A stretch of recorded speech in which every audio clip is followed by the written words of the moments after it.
Welcome to an all new edition of The Take. I'm your host, as always, Kendrick, here on Connect. Glad you're here. Another Thursday, May 9th, 2017, here on The Take. But don't forget to join in the conversation using the hashtag Take here on Connect.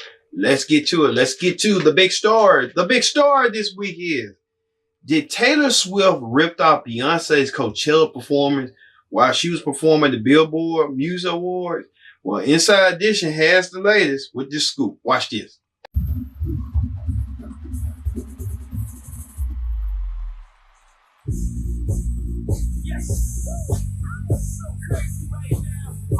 Okay, seriously, you guys, the internet needs to pipe down. We see everyone comparing Taylor Swift's BBMA performance to Beyonce's Coachella performance.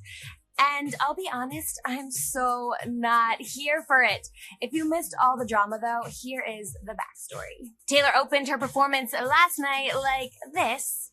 I promise that you'll never find another like me. Viewers instantly went nuts on Twitter comparing it to Beyonce's Coachella homecoming performance. This user even said, quote, "So I guess Miss Taylor Swift wanted to see how it feels to be Beyonce." Beyonce fans even went so far as to compare Taylor's fringe dress to Beyonce's fringe boots. Okay, so there's a few things that I need to point out. This pic of Taylor doing the whole marching band drumline thing is from 2009, you guys, on her Fearless tour. That is over a decade ago. And there's this scene from her You Belong With Me video, again doing the whole marching band thing. I'm sorry, did Beyonce invent drumlines? Did I miss something? It's also 2019 and we are still pitting women against women. It's not okay, it has to stop. Also, remember this Beyonce, Taylor, Kanye, VMA moment? Yo, Taylor, I'm really happy for you. I'm gonna let you finish. But Beyonce had one of the best videos of all time. One of the best videos of all time. That was also in 2009, also a decade ago. And clearly, Bey and Tay are just fine. In fact, Beyonce showed up to Taylor's 25th birthday party nearly 5 years ago. They also hugged it out at the Grammys in 2016. So again, this is really a non-issue. I feel like we should be celebrating both ladies. They're both fierce, talented, gorgeous, and hey, they both like drumlines. Who freaking cares? Trouble's gonna follow where I go. I know that Taylor Swift is sort of doing the same thing with the marching band, how Beyonce did with the homecoming. It's obvious, but Taylor Swift being mum about it, but you know, that's how Taylor Swift does. She tries to keep everything a little secret, just as Beyonce does. You know, they don't want to ruffle each other's feathers, and we understand that. Speaking of feathers, the Met Gala was this week, and celebrities went to celebrate fashion and arts. This year's Met Ball was campy, eccentric, and quirky, where this had happened. Watch this. A lot of thumbs up for Lady Gaga. Yes, and Billy Porter, he's living his best life. Oh, yeah. And also, they all delivered. Look at Katy Perry, but Janelle Monáe, I got to give her some props right there. How many hats is she wearing? I lost count. But they were having a great time. Everyone was. The theme was camp. Right. A lot of people were confused about that, but it seems like they got it right to me. As you saw right there, the Met Ball with that didn't end there, as Tiffany Haddish of all people did this. It was a long night on the pink carpet, and Larry was there for it all. Luckily, she had somebody there to help her out when she got hungry. Tiffany Haddish. You know, Tiffany Haddish brought fried chicken to the Met Gala. It's a long night. Yeah, because she's always ready. She ready. Tiffany Haddish brought some fried chicken to the Met Ball, trying to be a little bit fun. I think Tiffany Haddish doing something out of the ordinary. If she wanted to be the first one to just say, hey, screw it. I'm wearing this camp fashion, but I'm still hood with the fried chicken. Tiffany had to bring fried chicken and feeding the reporters. Even Laura Spencer. For all people. Lord. All right. This past week, Facebook banned a whole bunch of personalities that's in the media, such as far life conservative Alex Jones, as you remember him with Sandy Hook, saying that was a hoax, which all those kids got killed, and he believes that's a hoax. That's not a hoax. Even Nation Islam leader Louis Farrakhan has been banned for his political views and beliefs. Well, and other etc. We'll see how the news have broke on that. Watch this. From civil rights groups in recent years for not moving quick enough or strong enough against hate messaging. Now, some say this is a sign that Facebook is now doubling down on its hate speech policies. A Facebook spokesperson tells Fox News, quote, "We've always banned individuals or organizations that promote or engage in violence and hate, regardless of ideology. The process for evaluating potential violators is extensive, and it's what led us to our decision to remove these accounts today." But then take a look at this, Heather. The Washington Post catching some heat for this headline. The newspaper grouped Louis Farrakhan along with some far-right leaders. Well, after a flurry of criticism, the Post corrected its headline, writing this, correction, Louis Farrakhan is an extremist leader who has espoused anti-Semitic views. An earlier version of the story and headline incorrectly included him in a list of far-right leaders. But Heather, the damage was done. Plenty of reaction to this online. Donald Trump Jr. tweeting this, the gaslighting coming from Democrats and their friends in the media trying to convince us that the Obama administration didn't spy on the Trump campaign is almost as bad as the Washington Post attempting to gaslight us into believing that Louis Farrakhan is somehow right-wing. And Ben Shapiro tweeting this, do words mean things anymore? Farrakhan isn't far-right. He's a blatant anti-Semite. As you saw right there, Facebook deemed these individuals as dangerous to social media and all media. Well, you know, hey, that's been the case for so long. Where hey, Facebook trying to trigger all these people. Who's next? Oh, I forgot. Could the president be next? Because I'm just saying, could he likes to trigger on Facebook too. And you haven't banned him yet. Just because he's the president of the United States. He can get away with it. All right. In celebrity news, Migos rapper Offset has a lot of hands, lands himself in a whole lot of trouble with this. It shows Junior Gibbons taking a video of the popular rapper as he walked by the registers inside of the Target. The video then shows Offset realize he's on camera, come over and swat the phone out of his hand. Well, Gibbons filed a police report, and now Sandy Springs police have issued a felony warrant for criminal damage to property for Cephas's arrest. That is because the phone is worth $800 and because they say the act was intentional. Now, as of this noon, we understand that Offset has not yet turned himself. All right. Offset just getting off the brink of just with some new music, repairing his relationship with Carly B, and trying to take on his new responsibilities as a father. And then he gets hit with the lawsuit by this boy after the boy filmed him. And the boy didn't ask for his permission. The boy should have asked for his permission. Offset just took something and just hit the camera phone. Offset ain't playing. I'm telling you. Offset ain't playing for real. I'm telling you. All right. Move over to that. Professional golfer and the winner of the 2019 Masters, Tiger Woods, receives the nation's highest honor with this.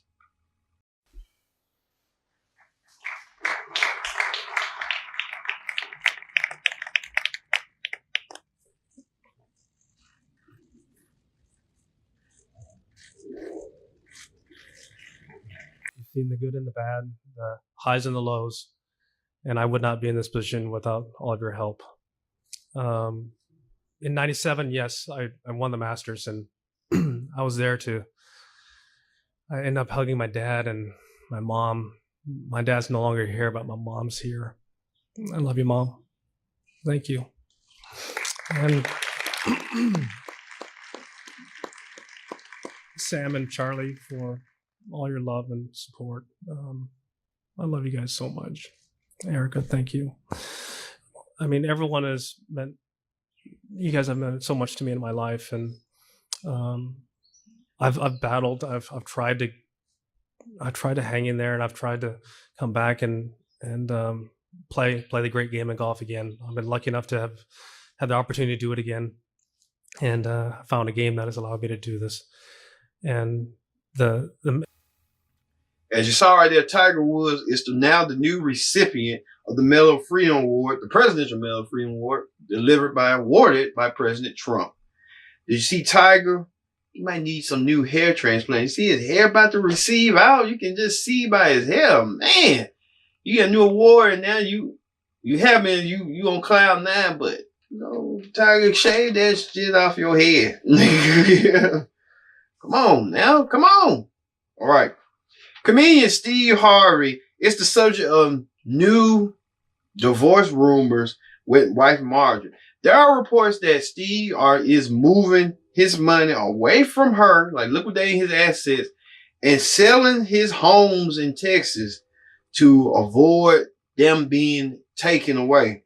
Well, the couple took to social media and addressed those claims and rumors with this. I just read that online. Is that true? I heard that too. You leaving me? We're getting divorced. You leaving me? I mean, I read it. Well, So but if you leaving, when was you gonna tell me? I didn't know I was leaving. I just found out I was leaving. I just read it online. I read it too. Where you reading at? I don't know. I read it somewhere. Well, when they say we getting a divorce, though? I don't know, Stephen. When we supposed to be getting one? They said I was getting ready to do it right now. Again? They say we broke too. We ain't got no money. You got to take all that back. I mean, I never wore it. Y'all got a filter on this where we can change the color where it look like she ain't wearing. Stephen, what you gonna do, baby? I mean, we ain't got no money. All the money go. That's what they said. Wait a minute, hold on. I gotta go tell them. Did you spend all of it, or I spent all of it? As you saw right there, you saw right there, Steve Harvey sort of like him and Marjorie felt oblivious to what the divorce room like. Who me? This news to me. This news me. Hey, Steve Harvey saying, he's trolling social media, playing with him, said we ain't finna get no divorce, not anytime soon.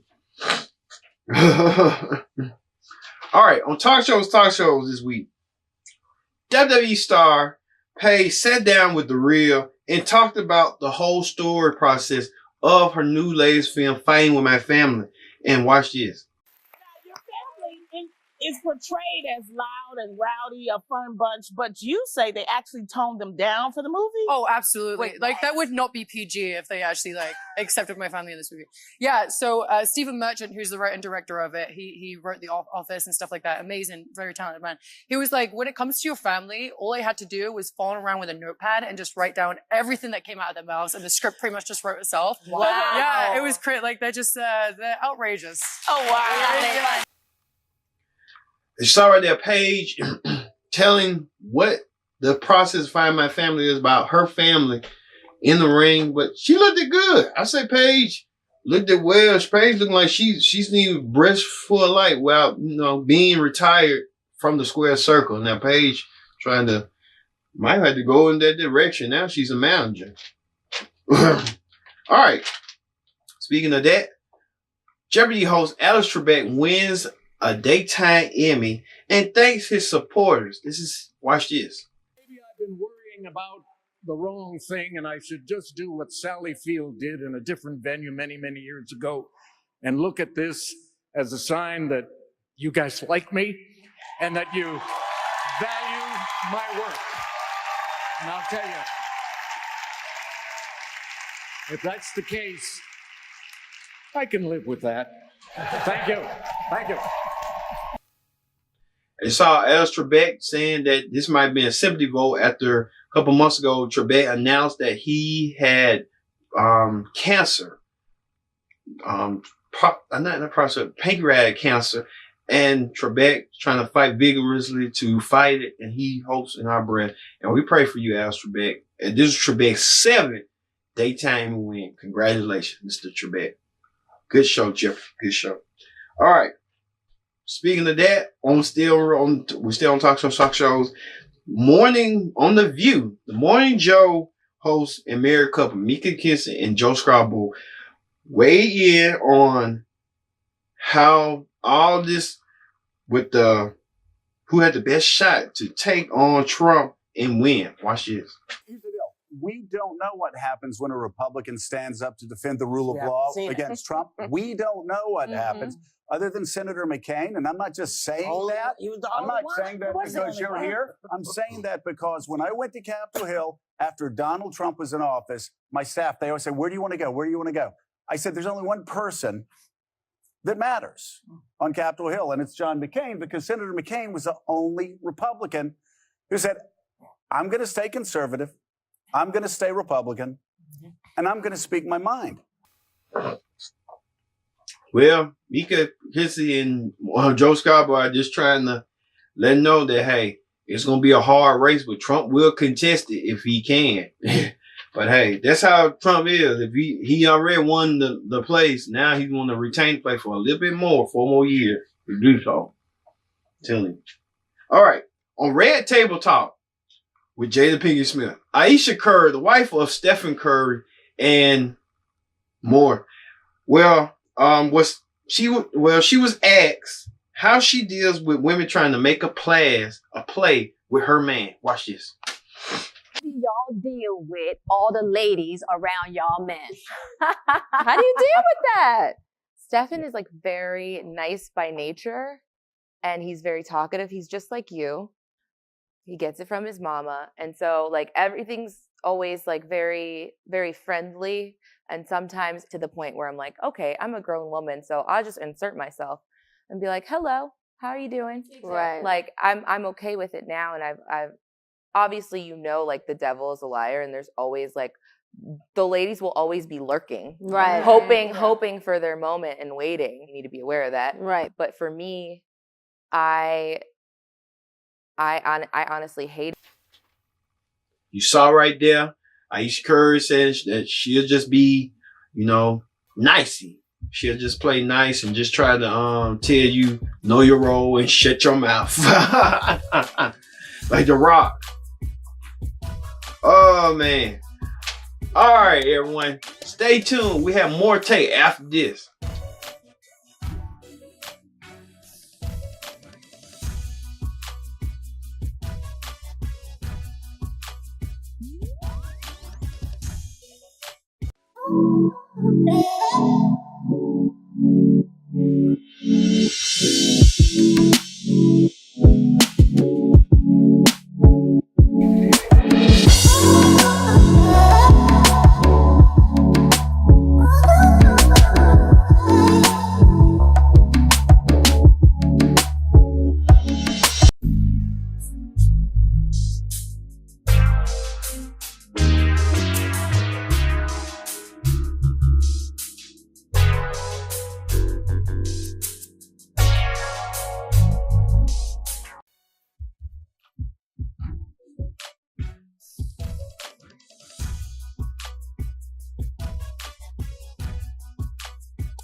Back to the take. I'm your host, as always, Kenny Diggs, here on this Thursday, May 9th, 2019, joining the conversation using the hashtag take here on Connect. All right, let's get to it. Let's get to the political rundown. On the political rundown this week, for once, we talk about someone else other than the president. We've been talking about the president throughout the period of the political rundown for a while. Tennessee Senator Steve Cohen asked Attorney William Barr to show up for testimony on the Mueller report, but Barr refused, and Cohen did this.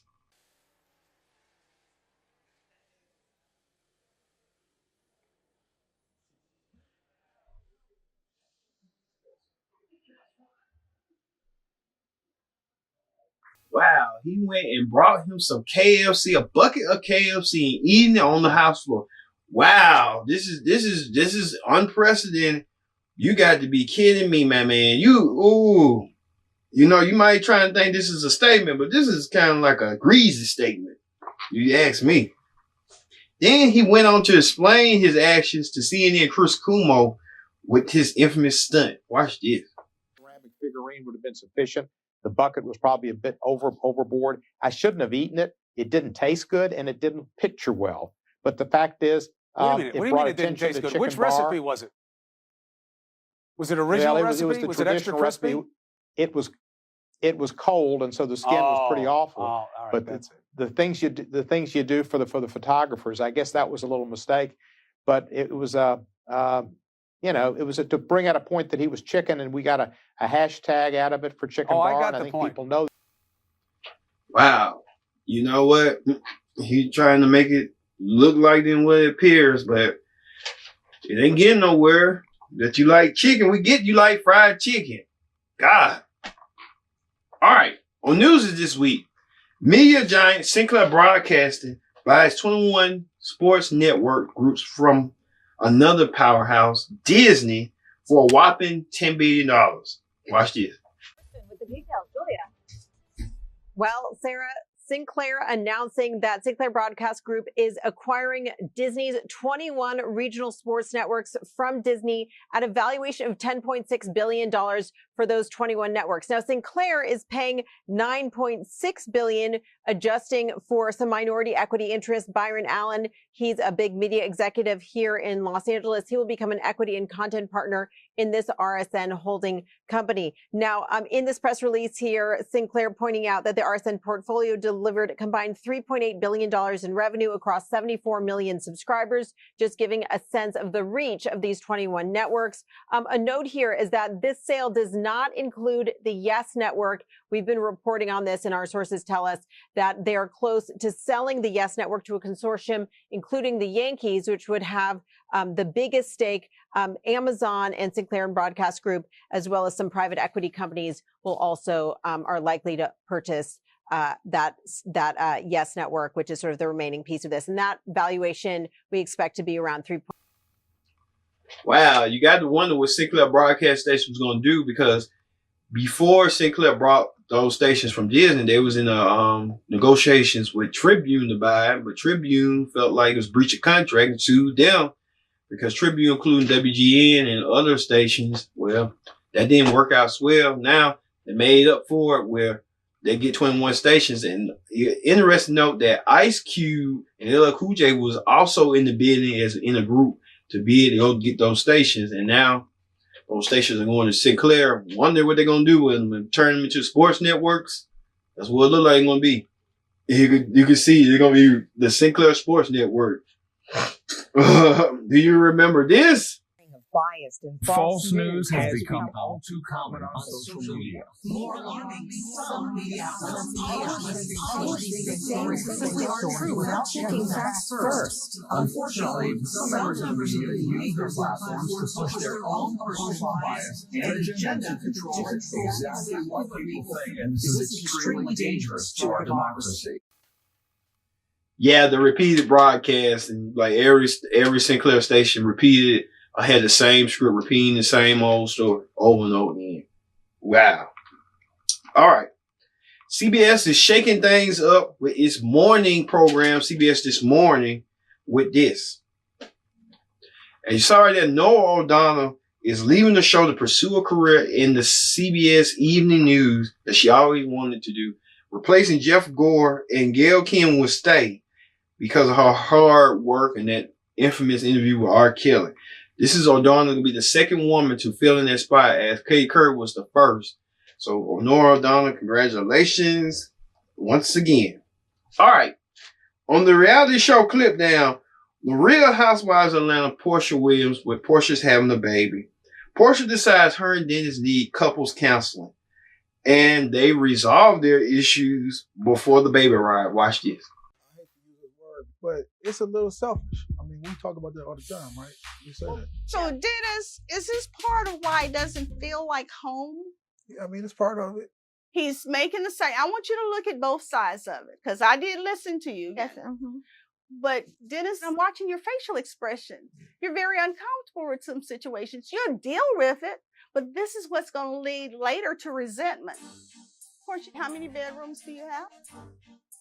1, 2, it's 5 bedrooms. You have 4 other bedrooms. Look, hello, you have one of them with a child. And he did that by himself.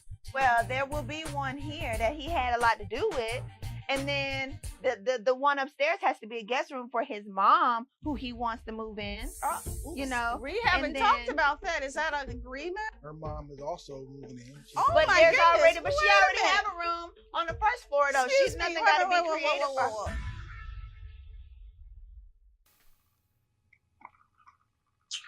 Wow. Portia just trying to keep everything together. One thing about it is, you know, you don't want no conflict when the baby get here, but you know, there's gonna be conflict before and conflict after. So you pick your poison, you pick your choice. So go with that, Portia. Then it's just looking like nonchalant, like, okay, I'm just here for now. I just want to get back to what I was doing, playing video games and running a hot dog restaurant. All right. Speaking of reality shows, The Real Housewives of Potomac, bitter friends, best friends, bitter enemies, Giselle and Karen work to repair their relationship and look things to have a smooth sailing. Watch this. The variety show clip down. The reality viral video of the week. Why I say the reality show clip down? Crazy. Going through something. Not going through something, but you know, typo. HBO hit series Game of Thrones is a huge hit among audience on Sunday night on HBO. But the audiences noticed that one small mistake that the editors forgot. Watch this. We now have an answer to that Game of Thrones mystery that had a lot of people upset. This is for the rest of Sunday. Did they mean to leave a cup of coffee in the scene on Sunday's episode? With the network, they're now admitting that the latte appeared in the episode was a mistake. They said Daenerys had ordered an herbal tea. You're still sticking with it, right? Yeah, okay. Wow, how could they forget a Starbucks cup in a episode, in a medieval times episode that you would thought that, hey, let's make sure they could have had a continuity director. Continuity director come in and look and see in the spots. They're gonna have to do that now. Because now they had the segment where the Starbucks cop was the most talked about segment out throughout the day, the next day on Water Cooler. Wow. Game of Thrones with Game of Starbucks. Wow. Indeed. All right, everyone. Thank you all for watching this week's take. I have been your host, Kendrick Dick, saying so long, and we'll see you next time here on The Take. See you later.